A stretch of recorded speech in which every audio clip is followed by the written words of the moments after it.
her brother's girlfriend when she said that she saw something very unusual. She was talking to our son's girlfriend on the phone. She told her that it looks like there's a little child on the side of the road that looks like a small toddler. And she told her, don't get out the car. And she said, I'm going to pull over and call 911 or call 911. She put her on hold, called 911, and she clicked back over and told her that 911 was, or that the police were on the way. And the next thing our son's girlfriend heard was Carlee asking the child if they were okay. So she evidently got out the car. She asked the child if they were okay maybe 2 or 3 times. She didn't hear a response from a child on the other end, and she did hear a scream, and then she could tell there was maybe some type of shuffling, and the phone dropped to the ground.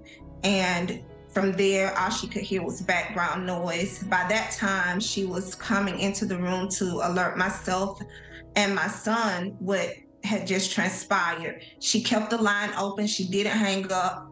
I was yelling Carlee's name. We were all yelling Carlee's name. I picked up my phone to call Carlee's phone, just even though I knew that line was open with our son's girlfriend. It was just like, I just felt, I felt I needed to try to do something to try to reach her since she wasn't answering us when we were calling her name, and all we could just hear was like background noise.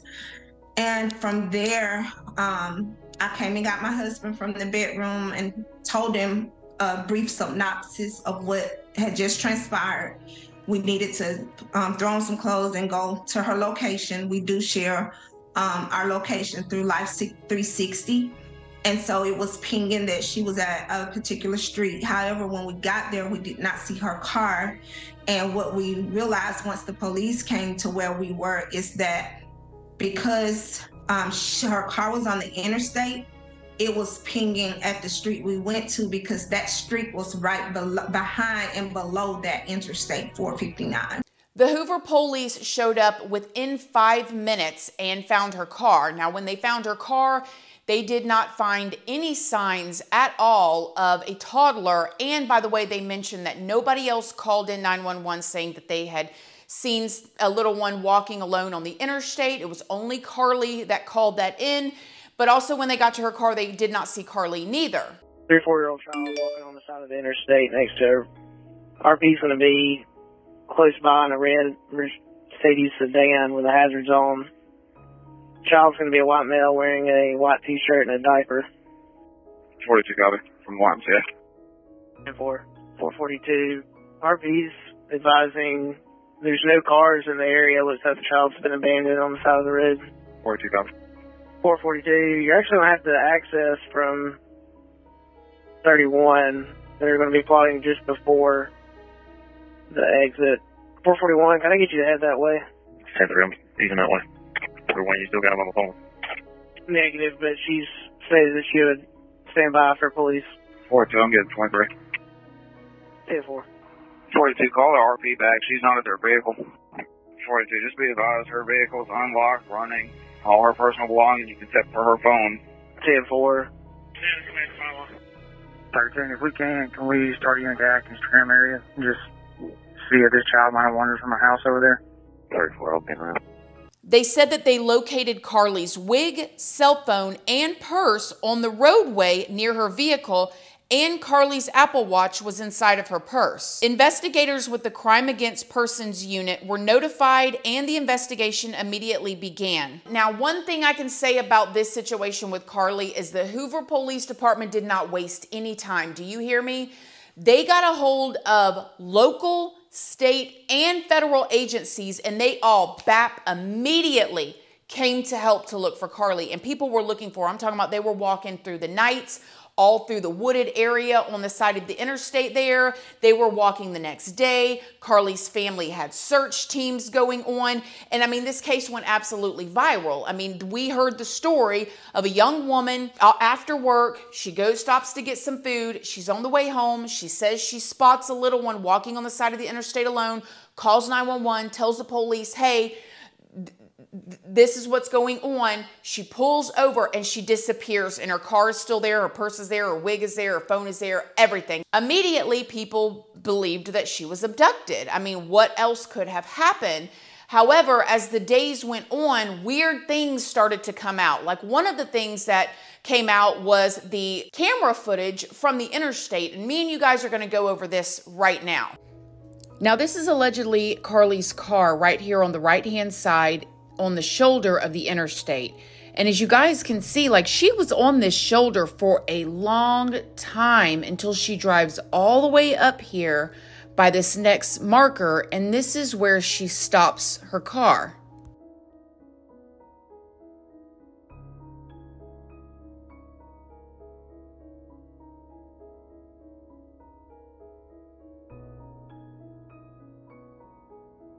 Okay, so now I'm just going to zoom in closer, and I'm going to tell y'all what I see. Y'all let me know if you see something different. The first thing I notice is I do not see a little one walking around out there. But right about now, I see what looks like the driver's side door of her car open, and it looks like somebody goes around the back to the passenger side and opens the door.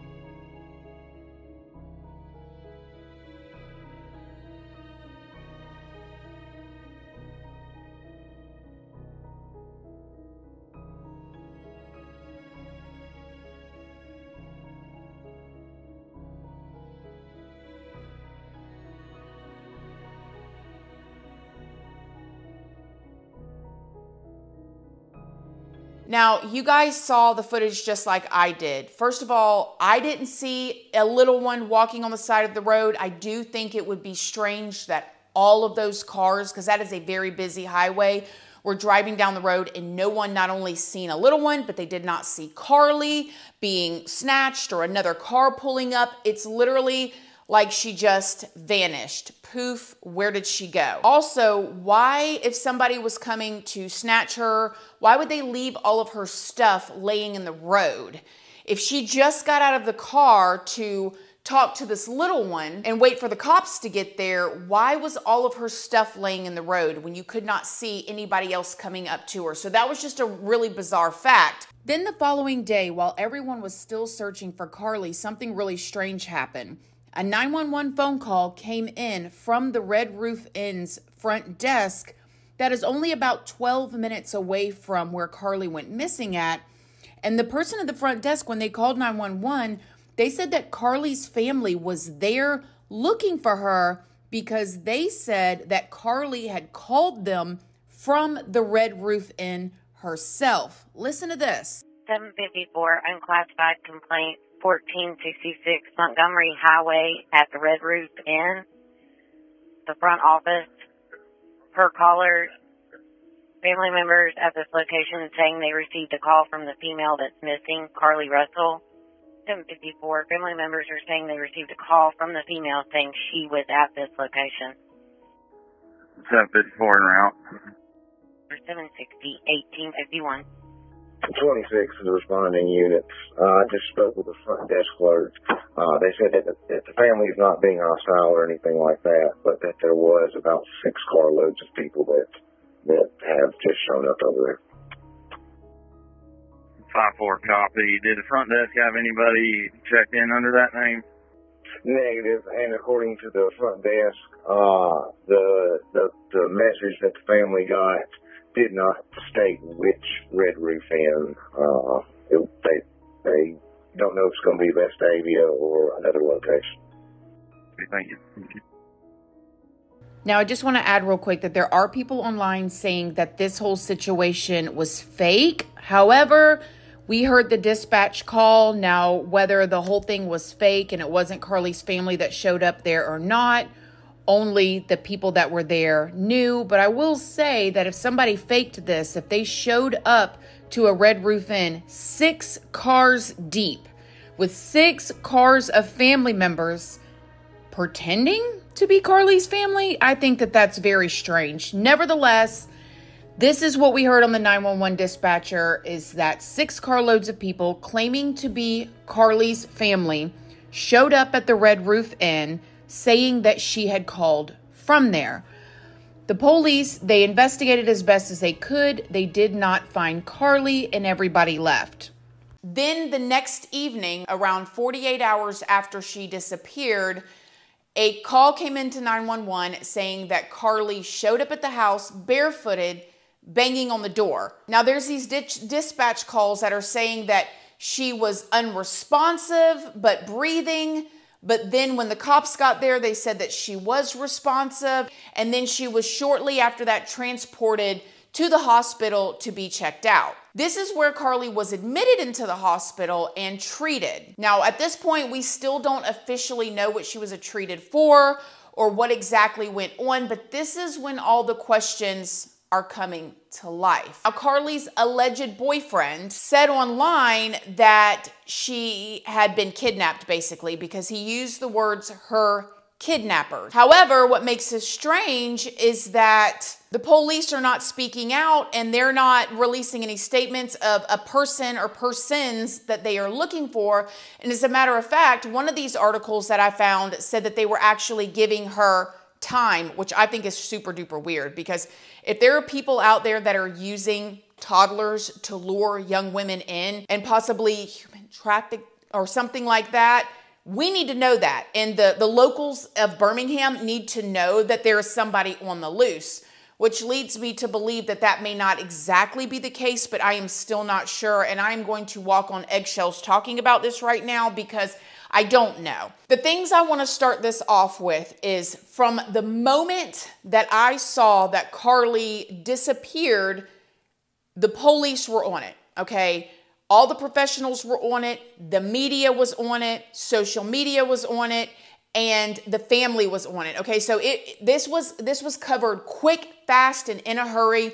And people were invested and involved everywhere. Resources were pulled out of the woodworks and people were looking for Carlee. However, it's weird about the Red Roof Inn call, because this was not a call that came in where somebody called 911 and said, hey, I think I spotted that missing girl or young woman online that everybody's talking about. This was allegedly a phone call saying that Carlee herself called from the Red Roof Inn. Then she shows up the next day back at her home barefooted. Now, no matter what happened with Carlee, thank God she is home, she's safe, and she's alive. That is the most important thing. But my guess is one of 3 things has happened here, okay? Either one, she was lured and she was taken, and if that happened, the public needs to know. 100% we need to know, because I literally was riding around with my husband talking to him about this going, oh my gosh, like, what do we do? If we see somebody in need, are we to the point now we can't even stop and help? Like, this is scary. This can have a real ripple effect. Like, I don't know. I cannot see myself passing up a little one on the side of the road. Like literally having these conversations with my husband, and my husband also saying, but wait a minute, nobody else seen the little one? How is that even possible? He was saying that, you know, on Friday when we were talking about this. The second thing that is possible, in my opinion, that could have happened is a psychotic break of some sort. Some sort of, like, maybe her hallucinating and then her thinking she saw something and her walking off into the woods and wandering around and ending up barefooted, which to me would also seem a bit strange because nobody would have seen her. How would that be possible with so many people looking for her, especially in that town and in that area? But that is possible. That could have happened. And if that happened, then the public, in my opinion, we should know something, especially since everybody was involved. And that's nothing to be ashamed of. If that happened, that is out of a person's control, and that is definitely nothing to be ashamed of. The third possibility, in my opinion, is that she took something, possibly she was on something, and she hallucinated in some sort of way. She ended up in a motel somewhere, and she is still trying to recover from that. And we do know that there are all kinds of things going around right now that have different stuff in them, and that could, and if that happened, then the public, I feel like, also should know, and that should be used as like, listen, kids, don't take this, don't do this. Do you not understand that this could happen?